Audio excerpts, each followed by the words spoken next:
Bills was one of the first songs that I did with Ricky Reed, who produced Bills. He played the beat, and I was like, I got Bill. Like, we knocked the song out. I was like, that was kind of like my first song we did together, and that's the one that kind of got everyone's attention industry-wise, and then, you know, it made to the masses. So I was writing young, you know, but I count the years where I actually got songs to artists, you know, other artists that put it on albums, and I had got a publishing deal, and I, you know, made some money. Jesse's stuff, I actually co-wrote a song. Ricky Reed produced it, and, you know, we wrote Who Did Bills, and, you know, Cash and us, we wrote it all together. And you know, I never got a chance to meet Jessie, but we heard she was cutting a song. We're like, oh, dope. And, you know, she's an awesome singer, and she's, like, you know, incredible. So we're like, dope. And then Nicki, I did the hook. I wrote Trini Them Girls. I came up with that, and I played it for her, and she liked it, and she took it, and she, you know, wrote her raps to it and did the Nicki to it, which is, you know, the craziness, and got it back. And, you know, I was happy to stay on the chorus. She was like, yo, well, you know, keep you on the song. And I was like, thank you. I was in a group signed to Universal when I was 18, Bottom of the Map. It was with, well, one of my best friends to this day, who's still my boy, and I still make music with. We were young, and we got a deal. We did some songs, and a producer we were working with signed us. So, you know, just young, fun stuff, and it didn't work out, but it was a good learning experience. My dad is in Inner Circle. He's a bass player, and my uncle's a guitar player, the reggae band, best reggae band ever.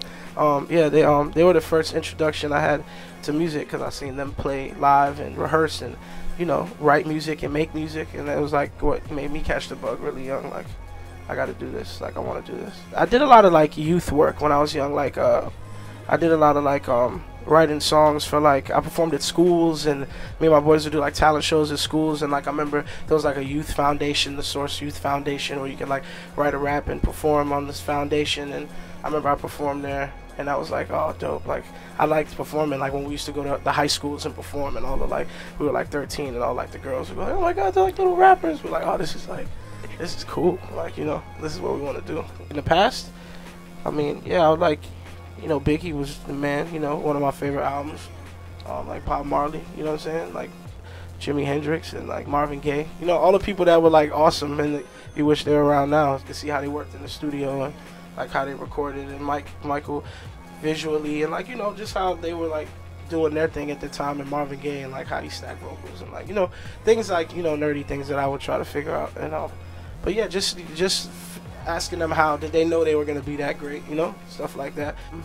Well, I was blessed to be around music young. I was like lucky. I was like a music kid because my dad did music, so I do accept that blessing. Like, I had a vision of what it would be like if I did these steps to get there. But I think actually I think me meeting Luke also, like being signed to his publishing company, and him believing in my writing and helping me take the songs that I had to other artists, and like really pushing, you know, me, and like him and Salam, and like the key people who, like, you know, Luke, even me moving more to LA, and him helping me and signing me, and, you know, like, I thought I knew about writing songs until I met him, and then you learn, like, oh, this is like, you know. But that definitely in the last 4 or 5 years, I've learned a whole lot, you know. So it got me kind of here. Yo, what up? It's LunchMoney Lewis, and you're here right now with MOBO TV. Subscribe, listen, watch, everything. Peace.